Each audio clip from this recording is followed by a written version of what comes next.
வணக்கம். தினமலர்.com மாலை 4 மணி செய்திகள். முக்கிய நிகழ்வுகள். டெல்லியில் ஆட்சி அமைக்க பாரதிய ஜனதா தீவிர ஆலோசனை, மறுதேர்தலை சந்திக்கவும் தயார் நிலை. ஜம்மு காஷ்மீர் எல்லையில் பாகிஸ்தான் அத்துமீறல், தொடர் சண்டையால் எல்லையோர கிராமத்தினர் கடும் பீதி. நடப்பாண்டிலேயே தமிழகத்தில் எய்ம்ஸ் மருத்துவமனை அமைக்க முதல்வர் ஜெயலலிதா வலியுறுத்தல், 5 இடங்கள் தயார் நிலையில் இருப்பதாகவும் தகவல். விரிவான செய்திகள். டெல்லியில் ஆட்சி அமைப்பது தொடர்பாக மத்திய அமைச்சர்கள் ராஜ்நாத் சிங், நிதின் கட்காரி ஆகியோருடன் மாநில பாரதிய ஜனதா தலைவர் சதீஷ் உபாத்யாய் பேச்சுவார்த்தை நடத்தியுள்ளார். தேர்தலை சந்திக்கவும் தயார் நிலையில் பாரதிய ஜனதா உள்ளது. ஆம் ஆத்மி கட்சி ஒருங்கிணைப்பாளர் அரவிந்த் கெஜ்ரிவால் முதல்வர் பதவியை ராஜினாமா செய்ததை தொடர்ந்து டெல்லி மாநிலத்தில் கடந்த பிப்ரவரி 17ஆம் தேதி முதல் ஜனாதிபதி ஆட்சி அமலில் இருந்து வருகிறது. ஜனாதிபதி ஆட்சி அமைந்து 6 மாதங்கள் பூர்த்தியாக உள்ள நிலையில் ஆட்சி அமைக்க உரிமை கோர வேண்டுமென பாரதிய ஜனதா எம்எல்ஏக்கள் வலியுறுத்தி வருகின்றனர். இது தொடர்பாக மத்திய உள்துறை அமைச்சர் ராஜ்நாத் சிங் மற்றும் மத்திய சாலை போக்குவரத்து துறை அமைச்சர் நிதின் கட்காரி ஆகியோரை டெல்லி மாநில பாரதிய ஜனதா தலைவர் சதீஷ் உபாத்யாய் ஞாயிறன்று சந்தித்து ஆலோசனை நடத்தினார். அதன் பிறகு உபாத்யாய் கூறுகையில், கவர்னரிடம் இருந்து அழைப்பு வந்தால் ஆட்சி அமைப்போம் என்றும், நாளையே தேர்தல் அறிவிக்கப்பட்டால் அதையும் சந்திக்க தயாராக பாரதிய ஜனதா இருப்பதாகவும் கூறினார். हमने असेंबली इलेक्शन के संदर्भ में कहा है कि अभी ऐसा कोई भी जो हमारे पास प्रस्ताव है चुनाव को लेकर के, असेंबली इलेक्शन को लेकर के हमारे पास नहीं आया है. लेकिन दिल्ली में जो भी काम होगा वो बिल्कुल संवैधानिक तरीके से होगा. दिल्ली में जो भी काम होगा वो बिल्कुल जो हमारा एक न्याय संगत है वो होगा. और इसलिए हमारे पास कोई ऐसा प्रस्ताव अभी नहीं है कि हमको सरकार बनानी है. हमारे पास प्रस्ताव आएगा तो उसके संदर्भ में निश्चित रूप से हमको सरकार बनानी है या नहीं बनानी है, इसकी प्रतिक्रिया आपको जरूर देंगे. மொத்தம் 70 எம்எல்ஏக்களை கொண்ட டெல்லி சட்டசபையில் பாரதிய ஜனதாவுக்கு 28 எம்எல்ஏக்களும் அதன் கூட்டணி கட்சியான அகாலி தளத்துக்கு 1 எம்எல்ஏவும் உள்ளனர். பெரும்பான்மைக்கு 35 எம்எல்ஏக்களின் பலம் தேவைப்படும் நிலையில் காங்கிரஸைச் சேர்ந்த 6 எம்எல்ஏக்கள் தனி அணியாக பிரிந்து பாரதிய ஜனதா அரசுக்கு ஆதரவளிக்க தயாராக இருப்பதாக கூறப்படுகிறது. அதே வேளையில் மீண்டும் சட்டசபை தேர்தலை சந்தித்து முழு பெரும்பான்மையுடன் ஆட்சி அமைக்க வேண்டுமென பாரதிய ஜனதா கட்சியில் இன்னொரு தரப்பினர் வலியுறுத்துகின்றனர். எல்லையில் பாகிஸ்தான் அத்துமீறி இந்திய நிலைகள் மீது தாக்குதல் நடத்தியதால் இருதரப்புக்கும் சண்டை மூண்டது. இதனால் எல்லையோர கிராமங்களில் வசிக்கும் மக்கள் பீதியடைந்துள்ளனர். ஜம்மு காஷ்மீர் மாநிலம் ஆர்எஸ்புரா செக்டாரில் உள்ள சர்வதேச எல்லைக்கோட்டில் அமைந்துள்ள பிட்டால் உள்ளிட்ட 3 இந்திய முகாம்கள் மீது ஞாயிறன்று அதிகாலை 2 மணிக்கு பாகிஸ்தானிய ராணுவத்தினர் அத்துமீறி தாக்குதல் நடத்தினர். சிறிய ரக பீரங்கி குண்டுகள், ராக்கெட் குண்டுகளை வீசியதோடு இயந்திர துப்பாக்கிகளாலும் சுட்டு பாகிஸ்தான் ராணுவத்தினர் தாக்கினர். இந்திய எல்லை பாதுகாப்பு படை வீரர்கள் சுதாரித்துக் கொண்டு பாகிஸ்தான் ராணுவத்துக்கு தக்க பதிலடி கொடுத்தனர். இரு தரப்புக்கும் நீண்ட நேரத்துக்கு நீடித்த சண்டையால் சிறு பீரங்கி ரக குண்டுகள் எல்லையை ஒட்டிய கிராமங்களில் போய் விழுந்தன. இதனால் சில கால்நடைகள் இறந்ததால் பீதியடைந்த கிராமவாசிகள் குண்டு சத்தம் ஓயும் வரை வீட்டுக்குள்ளேயே முடங்கி கிடந்தனர். ஆர்எஸ்புரா செக்டாரில் 1 வாரத்தில் நடக்கும் 2வது போர் நிறுத்த விதிமீறல் இது. கடந்த புதனன்று பிட்டால் பகுதியில் உள்ள இந்திய முகாம் மீது பாகிஸ்தானிய ராணுவத்தினர் தாக்குதல் நடத்தியதில் ஒரு இந்திய எல்லை பாதுகாப்பு படை வீரர் பலியானார். இதனிடையே பாகிஸ்தானிலிருந்து பயங்கரவாதிகள் ஊடுருவக்கூடும் என்ற ரகசிய தகவல் வந்ததை தொடர்ந்து ஜம்முவில் இரு நாடுகளின் எல்லையில் 2000க்கும் அதிகமான எல்லை பாதுகாப்பு படை வீரர்கள் தீவிர கண்காணிப்பு பணியில் ஈடுபடுத்தப்பட்டுள்ளனர்.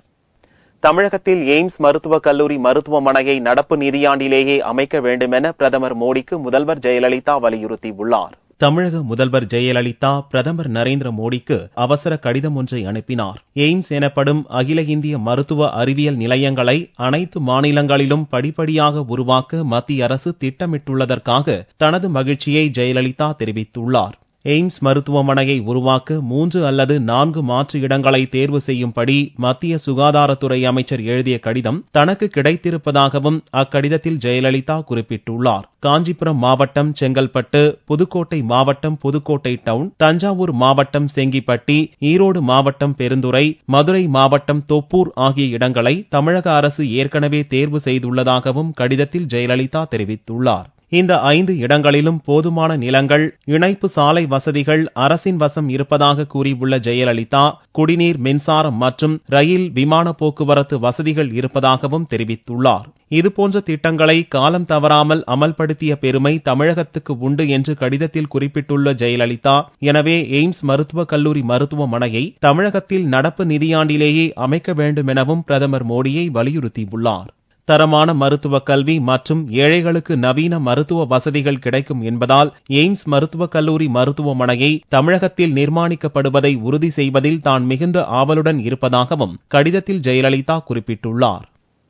மேட்டூர் அணையின் நீர்மட்டம் கணிசமாக உயர்ந்து ஞாயிறன்று காலை நிலவரப்படி 19.79 டிஎம்சியாக அதிகரித்துள்ளது. கர்நாடகாவின் காவிரி நீர்பிடிப்பு பகுதிகளில் தென்மேற்கு பருவமழையின் தீவிரத்தால் அங்குள்ள அணைகளுக்கு நீர்வரத்து அதிகரித்துள்ளது. கபினி மற்றும் KRS அணைகளில் அதிகரித்துள்ள நீர்வரத்தால் இரு அணைகளும் முழு கொள்ளளவை எட்டும் நிலையில் உள்ளன. அணைகளின் பாதுகாப்பு கருதி அங்கிருந்து கடந்த 5 நாட்களாக உபரி நீர் தொடர்ந்து வெளியேற்றப்படுகிறது. இதனால் மேட்டூர் அணைக்கு நீர்வரத்து அதிகரித்துள்ளது. ஞாயிறன்று காலை நிலவரப்படி வினாடிக்கு 19,829 கன அடி நீர் வந்து கொண்டிருக்கிறது. அணையிலிருந்து குடிநீர் தேவைக்காக வினாடிக்கு 801 கன அடி நீர் திறக்கப்பட்டுள்ளது. நீர்வரத்தை காட்டிலும் நீர் திறப்பு குறைவாக உள்ளதால் அணை நீர்மட்டம் கடந்த 2 நாட்களில் 5 அடி உயர்ந்துள்ளது. தற்போது 53.06 அடியாகவும் அணை நீர் இருப்பு 2 நாட்களில் 3 டிஎம்சி உயர்ந்து 19.79 டிஎம்சியாக அதிகரித்துள்ளது. மேட்டூர் அணையின் நீர்மட்டம் கணிசமாக உயர்ந்துள்ளதால் அதை நம்பியுள்ள விவசாயிகளும் பொதுமக்களும் பெரிதும் மகிழ்ச்சியடைந்துள்ளனர். வரும் சட்டசபை தேர்தலில் பாரதிய ஜனதா தமிழகத்தில் ஆட்சியை பிடிக்க வேண்டும் என்று சூளுரைக்க வேண்டும் என மத்திய அமைச்சர் பொன் ராதாகிருஷ்ணன் கேட்டுக் கொண்டார். கடந்த ஆண்டு ஜூலை 10ஆம் தேதி சேலத்தில் பாரதிய ஜனதா மாநில பொதுச் செயலாளர் ஆடிட்டர் ரமேஷ் படுகொலை செய்யப்பட்டார். அவரது முதலாம் ஆண்டு நினைவஞ்சலி கூட்டம் சேலத்தில் நடந்தது. மத்திய இணையமைச்சரும் மாநில தலைவருமான பொன் ராதாகிருஷ்ணன், துணைத் தலைவர் ராஜா, இந்து முன்னணி நிறுவனர் ராமகோபாலன், RSS தேசிய இணை செயலாளர் சதீஷ், மாநில செய்தி பிரிவு பொறுப்பாளர் சடகோபன் மற்றும் கட்சியினரும் அஞ்சலி செலுத்தினர். இக்கூட்டத்தில் பேசிய மத்திய இணையமைச்சர் பொன் ராதாகிருஷ்ணன், பயங்கரவாதத்தை ஒடுக்க மத்தியில் மட்டுமின்றி தமிழகத்திலும் பாரதிய ஜனதா ஆட்சி மலர வேண்டும் என்று வலியுறுத்தினார். வருகின்ற சட்டமன்ற தேர்தலிலும் நாம் தமிழகத்திலே வெற்றி பெற்றாக வேண்டும், ஆட்சி பிடித்தாக வேண்டும். இந்த மண்ணிலிருந்து பயங்கரவாதத்தை வேறும் வேறுடைய மண்ணோடும் ஒழிக்கின்ற வகையிலே நம்மால் செய்ய முடியும். சேலம் மாநகரின் முக்கிய பகுதிகளில் வைக்கப்பட்டிருந்த ஆடிட்டர் ரமேஷ் திருவுருவ படத்திற்கு கட்சியினரும் பொதுமக்களும் மலர் தூவி அஞ்சலி செலுத்தினர். இயந்திர ஓட்டுப்பதிவில் இருந்து ஓட்டுச்சீட்டு முறைக்கு மாற வேண்டும் என்று வலியுறுத்தி போராட்டம் நடத்தப்போவதாக பாமக அறிவித்துள்ளது. சென்னை மாவட்ட பாமக பொதுக்குழு கூட்டம் ஞாயிறன்று MMDA தனியார் மண்டபத்தில் நடந்தது. மாநில துணை பொதுச் செயலாளர் AK மூர்த்தி தலைமை தாங்கினார். இக்கூட்டத்தில் 9 தீர்மானங்கள் நிறைவேற்றப்பட்டன.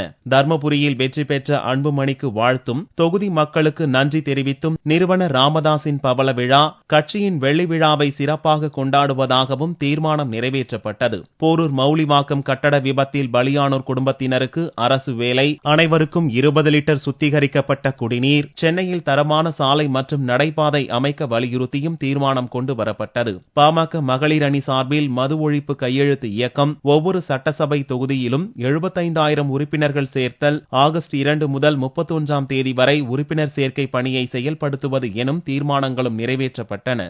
ஓட்டுச்சீட்டு முறையை மீண்டும் கொண்டுவர வலியுறுத்தி வரும் 22ஆம் தேதி நிறுவனர் ராமதாஸ் தலைமையில் போராட்டம் நடத்துவதெனவும் இக்கூட்டத்தில் தீர்மானிக்கப்பட்டுள்ளது. இக்கூட்டத்தில் நிறுவனர் ராமதாஸ், இளைஞர் சங்க தலைவர் அன்புமணி உள்ளிட்ட கட்சி நிர்வாகிகள் பலர் கலந்து கொண்டனர். திருச்சி NITயின் 50ஆம் ஆண்டு பொன்விழாவில் கல்லூரி பேராசிரியர் டாக்டர் ராமசுப்பிரமணியனுக்கு அலுமினி விருது வழங்கப்பட்டது. திருச்சி தேசிய தொழில்நுட்ப கழகத்தின் பொன்விழா கொண்டாட்டம் நடந்தது. இவ்விழாவில் தமிழக governor Rosaiah, the first principal, incredible NIT T ஆகிய புத்தகங்களை வெளியிட ஜனாதிபதி பிரணாப் முகர்ஜி பெற்றுக் கொண்டார். விழாவில் ஜனாதிபதி பிரணாப் முகர்ஜி பேசிய போது, சர்வதேச அளவில் தலைசிறந்த 200 உயர்கல்வி நிறுவனங்களில் இந்திய கல்வி நிறுவனங்கள் எதுவும் இல்லை என்ற தனது மனக்குறையை கடந்த 2 ஆண்டுகளாக தெரிவித்து வந்ததாக கூறினார். தற்போது சிவில் மற்றும் எலக்ட்ரிக்கல் என்ஜினியரிங் பிரிவில் டாப் 50 கல்லூரிகளில் சில IIT-கள் இடம்பெற்றிருப்பது இந்திய உயர்கல்வி நிலையங்களுக்கு ஊக்கமளிக்கும் வகையில் அமைந்திருப்பதாக ஜனாதிபதி கூறினார். பிரிக்ஸ் நாடுகளிடையேயான டாப் 20 கல்லூரிகளில் 5 இடங்களை இந்திய கல்வி நிலைய நிலையங்கள் பெற்றிருப்பதாகவும் ஆசியாவில் டாப் 100 கல்வி நிலையங்களில் இந்த ஆண்டு 10 இடங்களை இந்திய உயர்கல்வி நிலையங்கள் பிடித்து சாதனை படைத்திருப்பதாகவும் ஜனாதிபதி பிரணாப் பட்டியலிட்டார். சர்வதேச தரவரிசை பட்டியலை இந்திய கல்வி நிலையங்கள் மிக முக்கியமானதாக கருத்தில் கொள்ள வேண்டும் என வேண்டுகோள் விடுத்த ஜனாதிபதி பிரணாப், தரவரிசை பட்டியலில் கல்லூரிகள் இடம்பெறுவதால் மாணவர்களின் வேலைவாய்ப்பு உறுதி செய்யப்படுவதோடு மாணவ மாணவிகள் மற்றும் ஆசிரியர்களுக்கு மிகப்பெரிய உத்வேகத்தையும் அளிக்கும் என்றும் கூறினார். According to prominent international surveys on universities, Indian institutions, whether NIT or IIT or any university, is not included and does not figure in the top 200 universities of the world. There has been some improvement in the recent years. Some of our IITs are in the top 50 in civil and electrical engineering. 5 institutions are amongst the top 20 universities amongst the BRICS nations. Number of Indian institutions in the top 100 in Asia has increased to 10 in the year from 3 in 2013. NITs in particular, your institution should take a cue from successful Indian institutions. இவ்விழாவில் 32 பேருக்கு alumni விருது வழங்கப்பட்டது. கணினி அறிவியல் துறையில் சிறப்பாக பணியாற்றிய பேராசிரியர் டாக்டர் ராமசுப்ரமணியனுக்கு Kanpur Indian institute of technology chairman Ananthakrishnan விருது வழங்கி பாராட்டினார். During the years 2005 and 2009, belongs to the 1984 batch of ECE from REC Trichy, Dr. N. Ramasubramanian. இவ்விழாவில் தமிழக அமைச்சர்கள் பழனியப்பன், பூனாட்சி, திருச்சி கலெக்டர் ஜெயஸ்ரீ முரளிதரன் மற்றும் பேராசிரியர்கள், மாணவ மாணவிகள் கலந்து கொண்டனர். 6 வயது பள்ளி குழந்தை பலாத்காரம் செய்யப்பட்ட சம்பவத்தில் குற்றவாளியை உடனடியாக கைது செய்ய வலியுறுத்தி பெங்களூருவில் குழந்தைகளின் பெற்றோர் பொதுமக்கள் பிரம்மாண்ட பேரணி நடத்தினர். பெங்களூருவில் உள்ள மாரத்ஹள்ளியில் உள்ள விப்ஜிஆர் என்ற தனியார் பள்ளியில் 6 வயது குழந்தை உடற்கல்வி கூடத்தில் பாலியல் பலாத்காரம் செய்யப்பட்டதாக குற்றச்சாட்டு எழுந்துள்ளது. இப்பிரச்சனையில் பள்ளி நிர்வாகம் நடவடிக்கை எடுக்க மறுத்துவிட்ட நிலையில் குற்றவாளியை உடனடியாக கைது செய்ய வலியுறுத்தி பெங்களூருவில் கடந்த 3 நாட்களாக பல்வேறு போராட்டங்களில் பெற்றோர் ஈடுபட்டு வருகின்றனர். இந்நிலையில் சனிக்கிழமையன்று விப்ஜிஆர் பள்ளியிலிருந்து அருகில் உள்ள போலீஸ் நிலையம் வரை நடந்த பிரம்மாண்டமான பேரணியில் பெற்றோர், பொதுமக்கள் என ஏராளமானோர் திரண்டனர். அவர்களிடம் போலீஸ் ஆணையர் ராகவேந்தர் அவுராட்கர் பேச்சு நடத்தினார். குற்றவாளியை கண்டுபிடிக்க பள்ளி நிர்வாகம் ஒத்துழைப்பு அளித்து வருவதாகவும் விரைவில் கைது நடவடிக்கை மேற்கொள்ளப்படும் என்றும் உறுதியளிக்கப்பட்டதை அடுத்து பேரணியில் வந்தவர்கள் கலைந்து சென்றனர். முன்னதாக பேரணிக்கு ஆதரவு தெரிவித்து அதில் பாரதிய ஜனதா எம்எல்ஏ அரவிந்த் லிம்பாவளி பங்கேற்க வந்தார். ஆனால் இதை அரசியல் பிரச்சனையாக்க வேண்டாம் என்று பேரணியில் வந்தவர்கள் அவரை திருப்பி அனுப்பிவிட்டனர். தங்கத்தின் விலையில் ஞாயிற்றுக்கிழமையன்று மாற்றமில்லை.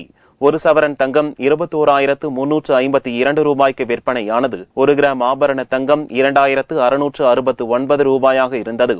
வெள்ளி 1 கிராம் 48 ரூபாய் 50 காசுகளுக்கு விற்பனையானது. பார்வெள்ளியின் விலை 45,320 ரூபாயாக இருந்தது. நெல்லையில் செயல்படும் மகாராஜ நகர் உழவர் சந்தை தமிழகத்திலேயே அதிக விற்பனை மற்றும் பயனாளிகளுடன் நம்பர் 1ஆக செயல்படுகிறது. திருநெல்வேலி மாவட்டம் பாளையங்கோட்டையில் அமைந்துள்ள மகாராஜ நகர் உழவர் சந்தை அதிகாலை 4 மணிக்கெல்லாம் விழித்துக் கொள்கிறது. கத்தரிக்காய், வாழைக்காய், கீரைகள், தக்காளி, சுரைக்காய் என பறித்த இதத்தோடு வரும் காய்கறிகளின் விற்பனையும் துவங்கி விடுகிறது. அவசரமாக வேலைக்கு போகும் குடும்பஸ்தர்கள், காலை நடைப்பயிற்சிக்கு வருபவர்கள் கையோடு வாங்கிச் செல்வதற்கு மலிவு விலையில் காய்கறிகள் சென்னை, மதுரை போன்ற பெரிய நகரங்களில் செயல்படும் வணிக சந்தைகளுக்கு இணையான தரத்தில் செயல்படுகிறது நெல்லையில் உள்ள இந்த உழவர் சந்தை. மகாராஜநகர் உழவர் சந்தை 2/1/2000 தொடங்கப்பட்டது. இன்னைக்கு வரைக்கும் 14 வருஷம் ஆச்சு. இந்த பகுதிக்கு இந்த சந்தை தான் மார்க்கெட்டா செயல்பட்டு இருக்கு. சிவந்திப்பட்டி, கொடிக்குளம், முத்தூர், சிறியந்தூர், ராஜகோபாலபுரம், இந்த பக்கம் பருத்திப்பாடு, ராமலிங்கபுரம், ஆனையூர், இந்த பகுதியில இருந்துலாம் விவசாயிகள் வர்றாங்க. இங்க ஆவரேஜா 75 விவசாயிகள் வர்றாங்க. சனி ஞாயிறுல 90 விவசாயிகள் வர்றாங்க. நுகர்வோருக்கும் கிட்டத்தட்ட 3000 பேர் டெய்லி வர்றாங்க. அவங்களுக்கு ஃப்ரெஷ்ஷான காய்கறிகள் விலை குறைந்த விலையில இங்க கிடைக்கும். 72 உழவர் சந்தை இருக்கு. அதுல சிறப்பா செயல்படக்கூடிய சந்தையில மகாராஜனார் ஒன்று, பாளையங்கோட்டை மகாராஜனா உழவர் சந்தை ஒன்று. கடந்த 2000ஆம் ஆண்டில் தமிழகம் முழுவதும் துவக்கப்பட்ட உழவர் சந்தை திட்டம் விவசாயிகள் வேளாண் உற்பத்தி பொருட்களை இடைத்தரகர்கள் இன்றி தாங்களாகவே நேரடியாக விற்பனைக்கு கொண்டு வரும் திட்டம். தமிழகம் முழுவதும் தற்போது 172 உழவர் சந்தைகள் உள்ளன. அதில் நெல்லையிலேயே கண்டியப்பேரி போன்ற சந்தைகள் இழுத்து மூடப்பட்டு விட்டன. ஆனால் மகாராஜ நகர் உழவர் சந்தை தமிழகத்தின் நம்பர் 1 சந்தையாக திகழ்கிறது. தினமும் 75 முதல் 90 விவசாயிகள் தங்கள் விளைபொருட்களை விற்பனை செய்கின்றனர். தினமும் 3 லட்சம் ரூபாய்க்கு குறையாமல் வணிகம் நடக்கிறது. இந்த உழவர் சந்தை இல்லாம இருந்தா நாங்க வியாபாரிகிட்ட தான் கொடுப்போம். அது எங்களுக்கு லாபம் கிடையாது. உழவர் சந்தைக்கு வந்ததுனால நல்ல லாபம் கிடைக்கி. உழவர் சந்தைக்கு கட்டணம் எதுவும் கிடையாது. நல்ல தராசு படி தாராங்க. நல்ல கடை வச்சிருக்காங்க. நல்ல லாபம் கிடைக்கும் எங்களுக்கு. அதனால எந்த ஒரு பிரச்சனையும் கிடையாது. இட போட்டிருக்கு, புடல்ல போட்டிருக்கு, பாகல் போட்டிருக்கு. எல்லா காயும் பறிச்சுட்டு வர எங்களுக்கு நல்ல வசதியா பஸ் வசதி இருக்கு. பறிச்சுட்டு வரோம். எங்களுக்கு நல்ல லாபம் கிடைக்குது. வச்சு ஒரு நாளைக்கு 1000 ரூபாயில இருந்து 1000 ரூபாய்க்கு 2000 ரூபாய் வரைக்கும் விற்கும். நல்ல தோட்டம், சொந்த தோட்டம், கத்திரிக்காய், தக்காளிக்காய் எல்லாம் வாழைலாம் தோட்டம் போட்டிருக்கேன். அங்க விற்கிறோட இங்க வந்து விற்கிறது எனக்கு கொஞ்சம் லாபமா இருக்கு. அதனால இங்கே நான் கொண்டு வந்துட்டு இருக்கேன். சாயந்தரம் 5 மணிக்கு இப்ப பறிக்க ஆரம்பிப்பேன். கத்திரிக்காய் எல்லாம் 3 மணில இருந்து 6 மணிக்குள்ள எல்லாத்தையும் பறிச்சு வச்சு கட்டி வச்சிருவேன். காலைல 4:20 வண்டி ஸ்டார்ட் பண்ணுவேன். இங்க 5:10 இங்க வந்துருவேன். துவக்கப்பட்ட நாளில் இருந்து 14 ஆண்டுகளாக ஒரு நாள் கூட நிற்காமல் சுழல்கிறது இந்த உழவர் சந்தை. வழக்கமான மார்க்கெட் விலையை விட 15% வரை விலை குறைவாக இருப்பதால் பொதுமக்கள் இங்கு ஆர்வமுடன் வருகின்றனர். மேலும் இந்த உழவர் சந்தை ஆட்சிகளையும் ஆண்டுகளையும் கடந்து வெற்றி நடை போடுவதற்கு லாபம் அதிகம் எதிர்பார்க்காத சுற்றுப்புற கிராம விவசாயிகளும் அவர்களின் வாழ்க்கைக்கு உதவும் பாளையங்கோட்டை மக்களையும் பாராட்டித்தான் ஆக வேண்டும். மீண்டும் செய்திகள் இந்திய நேரப்படி இரவு 8 மணிக்கு. வணக்கம்.